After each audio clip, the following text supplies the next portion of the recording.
And welcome to exam ज्ञान मंत्र। तो दोस्तों आज से हम लोग एक सीरीज स्टार्ट करने वाले हैं। यूपी डबल एस सी के जितने भी एग्ज़ाम कराए गए हैं आपके पिछले 5 सालों में, उनके सभी सिलेक्टेड सामान्य ज्ञान के 1000 क्वेश्चन को हम लोग अपनी सीरीज़ में कवर करेंगे। डेली 50 क्वेश्चन आपके रहेंगे, जिससे कि जो 20 वीडियो रहेंगी उसमें आप इन सभी क्वेश्चन को कवर कर लें। ये वीडियो साथ ही साथ इस सीरीज की सभी वीडियो आपके लिए बहुत ज़्यादा इंपॉर्टेंट होंगी। यूपी डबल एस सी का अगर आप कोई भी फॉर्म डालेंगे, स्पेशली अभी लेखपाल की वैकेंसी आनी है आपके 1 से 2 महीने के अंदर ही, तो उसमें आपको एक तो आपका पैटर्न पता चल जाएगा कि यूपी डबल एस सी सबसे अधिक फोकस किस पे करता है, ठीक है, सामान्य ज्ञान में किन टॉपिक्स पे करता है, साथ ही साथ उसका लेवल क्या रहता है, ठीक है। साथ ही साथ दोस्तों जो लोग चैनल पर नए हैं यार, चैनल को सब्सक्राइब जरूर कर देना। पीछे जो जगह दिख रही है यहाँ पे, इसमें सिल्वर प्ले बटन, जिससे 1 साल के अंदर हमारे चैनल पे आ जाए, ठीक है। तो ये मेरी रिक्वेस्ट है, जो लोग चैनल पे नए हों चैनल को यार सब्सक्राइब जरूर कर लेना, और जिन लोगों ने अभी तक नोटिफिकेशन बेल को क्लिक नहीं किया है उस पर क्लिक कर लेना, जिससे कि सभी इंपॉर्टेंट नोटिफिकेशन रहते हैं आपके पास पहुंचते रहें। साथ ही साथ सुबह 10 बजे हम लोग डेली कवर करते हैं अपनी घटना चक्र को, जिसमें सामान्य ज्ञान अभी हम लोग पढ़ रहे हैं। क्लियर? चलिए, साथ ही साथ दोस्तों जो लोग यूपी डबल एस सी के प्रीवियस ईयर की जो 1000 क्वेश्चन है इसकी ई बुक बाय करना चाहें तो डिस्क्रिप्शन में आपको हमारी वेबसाइट की लिंक मिल जाएगी। वहाँ पे आप सिर्फ 35 रुपीज़ के छोटे से प्राइस में इसको परचेज़ कर सकते हैं। मैं गारंटी देता हूँ यूपी डबल एस सी के किसी भी एग्जाम में आपके लिए रामबाण का काम करने वाली है सीरीज। क्लियर? चलिए पहला क्वेश्चन देखते हैं दोस्तों। चलिए दोस्तों, पहला क्वेश्चन है अपना, सविनय अवज्ञा आंदोलन का मुख्य उद्देश्य क्या था? ठीक है, तो दोस्तों नमक कर के विरुद्ध प्रारंभ किया गया था सविनय अवज्ञा आंदोलन। साथ ही साथ दांडी मार्च, ठीक है, एक इंपॉर्टेंट घटना थी सविनय अवज्ञा आंदोलन की। क्लियर? अगला क्वेश्चन देखते हैं, नेपाल भूकंप त्रासदी के दौरान भारत सरकार द्वारा संचालित किए गए बचाव कार्यों को कौन सा नाम दिया गया था? तो दोस्तों 2015 में नेपाल भूकंप के दौरान, ठीक है, जो नेपाल भूकंप त्रासदी थी उसके दौरान ऑपरेशन मैत्री चलाया गया था भारत सरकार द्वारा। क्लियर? तो अपना ऑपरेशन मैत्री आंसर हो जाएगा। अगला प्रश्न है, एनपीपी से क्या अभिप्राय है? क्लियर? तो एनपीपी से अभिप्राय होता है दोस्तों नेशनल पॉपुलेशन पॉलिसी। अगला प्रश्न देखते हैं, निम्नलिखित में से कौन कैबिनेट स्तर का होता है? तो दोस्तों जो विपक्ष का नेता होता है, क्लियर, उसका स्तर कैबिनेट का होता है, ठीक है, कैबिनेट स्तर का विपक्ष का नेता होता है। अगला क्वेश्चन देखते हैं, वह कौन सा स्थान है जहां अंतिम मुगल सम्राट बहादुर शाह जफर की मृत्यु हुई थी? तो आप सभी को पता होगा जब 1857 का विद्रोह हुआ था, ठीक है, तो अंग्रेजों ने दिल्ली के शासक बहादुर शाह जफर को पकड़ के रंगून की जेल में भेज दिया था। क्लियर? तो अपना आंसर हो जाएगा कि रंगून। अगला क्वेश्चन देखते हैं दोस्तों। अगला प्रश्न है, जून 2015 के चौथे सप्ताह में दो उद्यमियों और उनके नागरिक निकायों के बीच अपशिष्ट प्रबंधन समझौता कहां पर हुआ था? ठीक है, तो असम में ये पूरा समझौता हुआ था 2015 के में। करेंट अफेयर्स से ये क्वेश्चन आया है। चलिए अगला क्वेश्चन देखते हैं, हाल ही में यानी कि 2015 में अंतर्राष्ट्रीय क्रिकेट काउंसिल के अध्यक्ष के रूप में किसे चुना गया था? वैसे मैं आपको बता दूं, ये हम लोगों ने लेखपाल का, सबसे पहले लेखपाल की जितने भी पेपर्स हुए थे उनके क्वेश्चन को कवर किया था, तो ये उसी का क्वेश्चन है। ठीक है, तो जहीर अब्बास दोस्तों 2015 में अंतर्राष्ट्रीय क्रिकेट काउंसिल के अध्यक्ष के रूप में चुने गए थे। क्लियर? अगला क्वेश्चन देखते हैं, मथुरा, डिगबोई और पानीपत में परिष्करण शालाएं, ठीक है, किसके द्वारा स्थापित की गई हैं? तो दोस्तों इंडियन ऑयल कॉरपोरेशन लिमिटेड द्वारा ये परिष्करण शालाएं स्थापित की गई हैं, मथुरा में, डिगबोई में और पानीपत में। अगला क्वेश्चन देखते हैं, अनावरण पर किसी पदार्थ का वायु से नमी का अवशोषण करने के गुण को क्या कहा जाता है? क्लियर? लेखपाल परीक्षा का ये क्वेश्चन है, प्रस्वेदन कहा जाता है दोस्तों इसको। ओके, अगला क्वेश्चन देखते हैं, प्रायद्वीपीय भारत का दक्षिणी छोर कन्याकुमारी कहाँ पर स्थित है? तो भूमध्य रेखा के उत्तर में दोस्तों आपको मिलेगा, ठीक है, कन्याकुमारी, अगर हम लोग इसके पर्सपेक्टिव से देखें तो। क्लियर? अगला क्वेश्चन देखते हैं, केंद्र सरकार की विकास दर में क्या शामिल नहीं है? तो रक्षा व्यय, इसको शामिल नहीं किया गया है केंद्र सरकार की विकास दर में। क्लियर? चलिए अगला क्वेश्चन देखते हैं, 16 अगस्त 1946 को प्रत्यक्ष कार्यवाही दिवस मनाया गया था, तो किसके द्वारा मनाया गया था? तो दोस्तों आंसर हो जाएगा अपना मुस्लिम लीग, ठीक है, मुस्लिम लीग द्वारा प्रत्यक्ष कार्यवाही दिवस मनाया गया था। ठीक है, अगर आपसे पूछा जाए मुस्लिम लीग की स्थापना कब हुई थी, तो 1906 में हुई थी दोस्तों मुस्लिम लीग की स्थापना, और स्थान पूछा जाए तो ढाका में। चलिए अगला क्वेश्चन देखते हैं।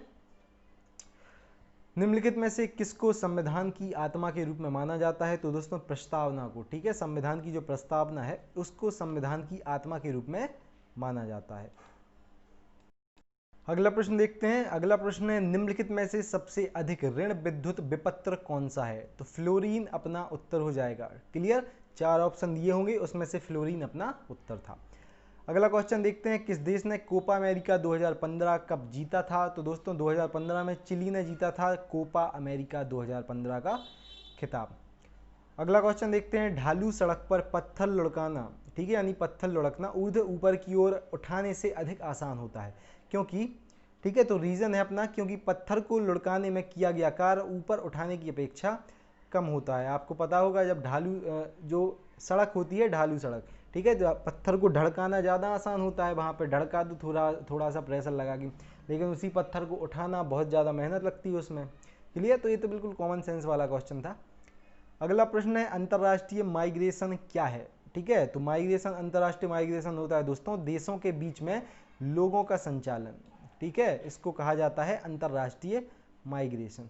क्लियर, चलिए नेक्स्ट क्वेश्चन देखते हैं। सॉफ्ट बैंक, और यहाँ पे ये खाली स्थान दिया गया है, और फॉक्सकॉन टेक्नोलॉजी ग्रुप में एक संयुक्त उपक्रम एसबीजी क्लीन टेक बनाया, जो कि ग्रीन एनर्जी प्रोजेक्ट में 10 वर्षों की लगभग $20 बिलियन का निवेश करेगा। तो इसका उत्तर था, जो खाली स्थान वहाँ दिया गया था, वहाँ आना था अपना भारती इंटरप्राइजेज, यानी कि सॉफ्ट बैंक, भारती इंटरप्राइजेज और फॉक्सकॉन टेक्नोलॉजी। क्लियर, चलिए अगला क्वेश्चन देखते हैं दोस्तों। भारत की उच्चतम वार्षिक वर्षा कहाँ पर दर्ज की जाती है? तो मासिनराम मेघालय, ठीक है, यहाँ पर होती है भारत की उच्चतम वार्षिक वर्षा और यहीं पे दर्ज की जाती है।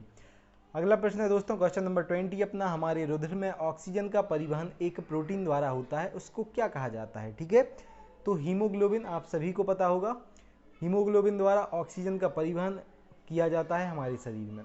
ओके, अगला क्वेश्चन देखते हैं दोस्तों। शतपथ ब्राह्मण और तैत्तिरीय ब्राह्मण, यहाँ पर ये खाली स्थान दिया गया है, के मूल पाठ हैं, तो यहाँ इस स्थान पर आना है अपना यजुर्वेद, ठीक है, यानी कि शतपथ ब्राह्मण और तैत्तिरीय ब्राह्मण यजुर्वेद के मूल पाठ हैं। क्लियर, चलिए बहुत ही ज़्यादा इंपॉर्टेंट क्वेश्चन आपका, चोरी चोरा घटना कब हुई थी? तो 5 फरवरी 1922 को चोरी चोरा घटनाकांड हुआ था, ठीक है, गोरखपुर के चोरी चोरा नामक स्थान पर। यहाँ पे क्या हुआ था, एक पुलिस स्टेशन को जला दिया गया था क्रांतिकारियों द्वारा। ओके, चलिए अगला क्वेश्चन देखते हैं। निम्नलिखित में से कौन सी समिति ने मूल कर्तव्यों को संविधान में सम्मिलित करने का सुझाव दिया था? तो दोस्तों मूल कर्तव्य, इनको संविधान में स्वर्ण सिंह समिति द्वारा संविधान में इनको सम्मिलित करने का सुझाव दिया गया था। और ये सभी प्रीवियस के क्वेश्चन है, तो आपको थोड़ा पैटर्न भी समझ में आ रहा होगा आप कि किस किस, मैंने एक वीडियो भी बनाई थी यार इसके लिए कि आप किन किन टॉपिक्स को पढ़ लें, जिससे पूरा कवर हो जाएगा आपका जीके। क्योंकि अब दोस्तों अब बेसिक से क्वेश्चन आते हैं, देखो जीके में डीपली घुसते नहीं हैं जो पेपर बनाते हैं वो लोग, ठीक है। आपका हिस्ट्री से आएगा तो 1-2 क्वेश्चन पूछे जाते हैं, जियोग्राफी से आएगा तो मैक्सिमम आपके नदियों से क्वेश्चन पूछे जाते हैं, पर्वतों से क्वेश्चन पूछे जाते हैं, ठीक है, या फिर आपका बंदरगाह वगैरह भी पूछ लेते हैं, ठीक है। इसी प्रकार से मैंने एक वीडियो बनाई भी थी कि सामान्य ज्ञान में कौन से इंपॉर्टेंट टॉपिक आपको पढ़ना है, डिस्क्रिप्शन में आपको उनकी लिंक मिल जाएगी। चलिए अगला क्वेश्चन था दोस्तों अपना, लोकसभा चुनाव के लिए उम्मीदवार बनने की न्यूनतम आयु क्या होती है? तो भैया लोकसभा चुनाव में आपको उम्मीदवार बनने के लिए आपकी आयु होनी चाहिए 25 वर्ष। अगर आपको राज्यसभा का चुनाव लड़ना है तो आपकी मिनिमम आयु, ठीक है, न्यूनतम आयु होनी चाहिए 30 वर्ष। अगर आपको ग्राम प्रधान का चुनाव लड़ना है तो आयु होनी चाहिए आपकी 21 ईयर्स, यानी 21 वर्ष। या फिर आपको अगर मतदाता बनना है, वोट डालने जाना है, तो आपकी आयु होनी चाहिए 18 वर्ष, ठीक है। तो ये लोकसभा के बारे में बात की जा रही है। चलिए अगला क्वेश्चन देखते हैं, दालें किसका अच्छा स्रोत होती हैं? तो भैया दालें होती हैं प्रोटीन का एक अच्छा स्रोत। अगला क्वेश्चन देखते हैं दोस्तों, उत्तर प्रदेश राज्य के वित्तीय स्वास्थ्य की लेन देन के देखरेख तथा सरकारी लेन देनों में पारदर्शिता लाने के लिए कौन सी वेबसाइट तैयार की गई? तो कोषवाणी नामक वेबसाइट को तैयार किया गया था 2015 में। ओके, कौन सी वेबसाइट को? कोषवाणी को। अगला क्वेश्चन दोस्तों, उत्तर प्रदेश में लिंगानुपात वर्ष 2001 में 898 से वर्ष 2011 में कहाँ पहुँच गया था? तो अगर 2001 के बारे में बात करें तो 2001 में अपने उत्तर प्रदेश का लिंगानुपात था 898। क्लियर, और अगर 2011 की जनगणना के बारे में बात करें तो 912 अपना लिंगानुपात था। अब लिंगानुपात क्या कहलाता है, यानी कि 1000 पुरुषों पर महिलाओं की संख्या, ठीक है। तो अपने उत्तर प्रदेश का लिंगानुपात है 1000:912। चलिए भैया अगला क्वेश्चन देखते हैं, बहुत ही ज़्यादा इंपॉर्टेंट क्वेश्चन। किस मंडल को विश्व के उत्कृष्ट कालीन उद्योगों का केंद्र माना जाता है? तो आंसर हो जाएगा मिर्जापुर मंडल। ओके, अगला क्वेश्चन देखते हैं दोस्तों, जमाबंदी से क्या तात्पर्य है? तो भू अधिकारों के प्रलेख, इनसे तात्पर्य होता है जमाबंदी का, ठीक है। साथ ही साथ स्पेशली लेखपाल एग्जाम के लिए हम लोग ग्राम समाज विकास और ग्रामीण जानकारी पूरा कंप्लीट कर चुके हैं। डिस्क्रिप्शन में आपको उनकी पीडीएफ कोर्सेज की लिंक मिल जाएगी। मैंने आपको बार बार बताया कि आपका जो रूरल डेवलपमेंट के 25 नंबर के क्वेश्चन आते हैं, 3 भाग से आते हैं। पहला आपका ग्राम विकास का रहता है, दूसरा रहता है आपका उत्तर प्रदेश सामान्य ज्ञान का, तीसरा रहता है एग्रीकल्चर का। तो तीनों पूरे कोर्स आपको डिस्क्रिप्शन में उनकी लिंक मिल जाएगी। बेहतरीन तरीके से मैं गारंटी देता हूँ आप उनकी प्रिपरेशन कर सकते हैं, स्पेशली आपकी रूरल डेवलपमेंट की, ठीक है। चलिए अगला क्वेश्चन नंबर 30 है अपना, उत्तर प्रदेश में किस प्रकार की मिलें सबसे अधिक संख्या में मिलती हैं? तो चीनी मिल अपना उत्तर हो जाएगा, ठीक है। उसके बाद SGSY का पूर्ण रूप क्या है? तो भैया लेखपाल एग्जाम के दृष्टिकोण से 2 योजनाएं मेरे हिसाब से तो सबसे ज़्यादा इंपॉर्टेंट है। एक है आपकी स्वर्ण जयंती ग्राम स्वरोजगार योजना, जिसका जो SGSY का फुल फॉर्म है, और एक है आपकी मनरेगा योजना। आपकी ग्राम समाज के नोट्स में सभी को कवर किया गया है, ठीक है। जितनी भी योजना इंपॉर्टेंट है लेखपाल एग्जाम के दृष्टिकोण से, एक एक योजना को। चलिए आगे देखते हैं, मध्य भारत में 1 बीघा कितना हेक्टेयर के बराबर होता है? तो दोस्तों मध्य भारत में 1 बीघा होता है 0.2529 यानी कि 0.2529 हेक्टेयर के बराबर, ठीक है। तो जितने भी ये मापन की इकाइयाँ थीं सभी कवर की गई हैं आपके ग्राम विकास के नोट्स में।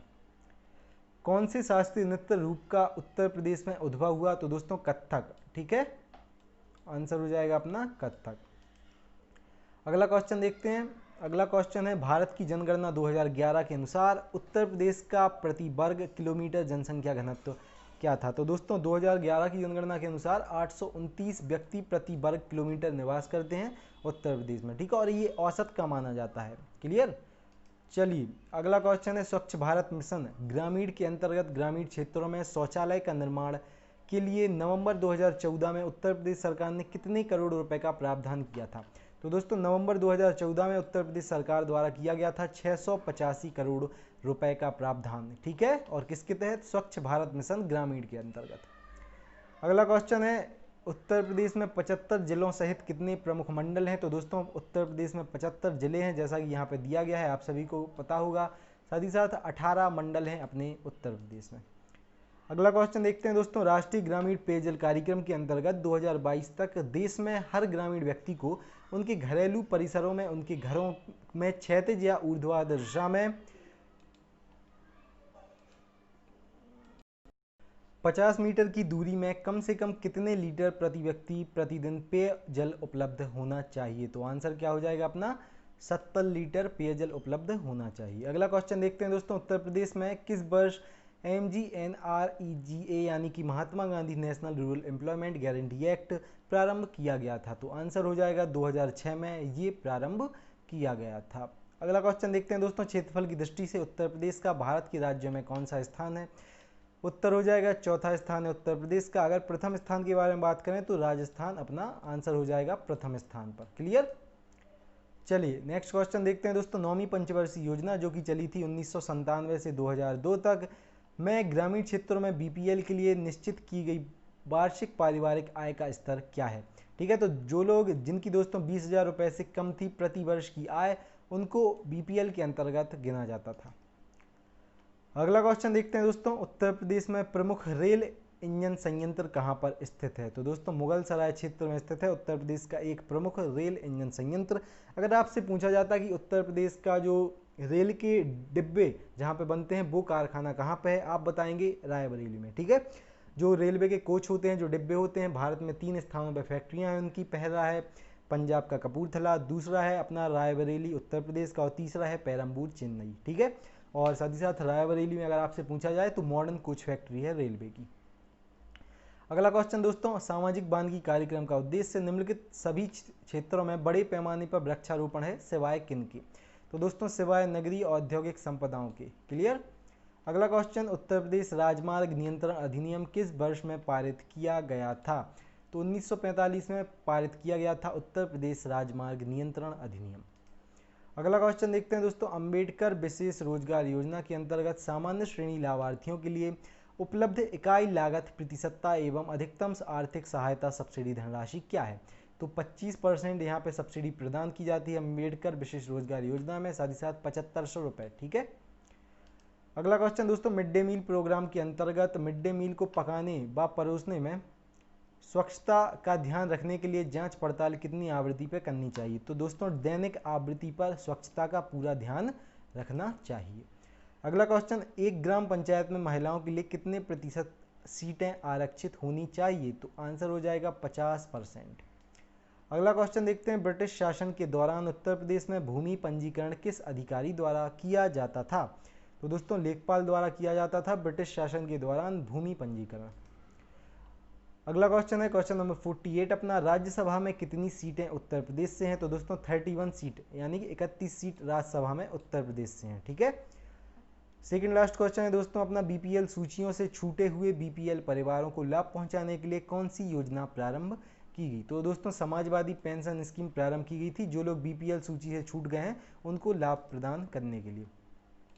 और लास्ट क्वेश्चन है आज का अपना, निम्न में से कौन सा उत्तर प्रदेश के अधीनस्थ न्यायालय के रूप में कार्य करता है? तो इटावा जिला न्यायालय अपना आंसर हो जाएगा। क्लियर।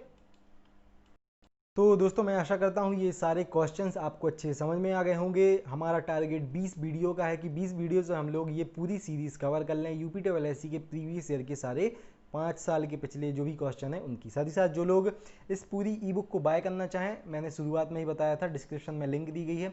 आप 35 रुपीज़ के बिल्कुल छोटे प्राइस में इस पूरी ई बुक को परचेज कर सकते हैं और बेहतरीन प्रिपरेशन कर सकते हैं यूपीटीएससी किसी भी एग्जाम की। और साथ ही साथ जो लोग चैनल पर नए हैं यार, सब्सक्राइब जरूर कर लेना, और जिन लोगों ने अभी तक नोटिफिकेशन बेल को नहीं क्लिक किया है उस पर क्लिक कर लेना, जो ये पीछे जगह दिख रही है। जैसे कि मैंने बताया था 1 साल टारगेट है, यहाँ पे सिल्वर बटन अपन को लगवाना है। ओके, मिलते हैं दोस्तों अपनी अगली वीडियोज़ में। जय हिंद जय भारत।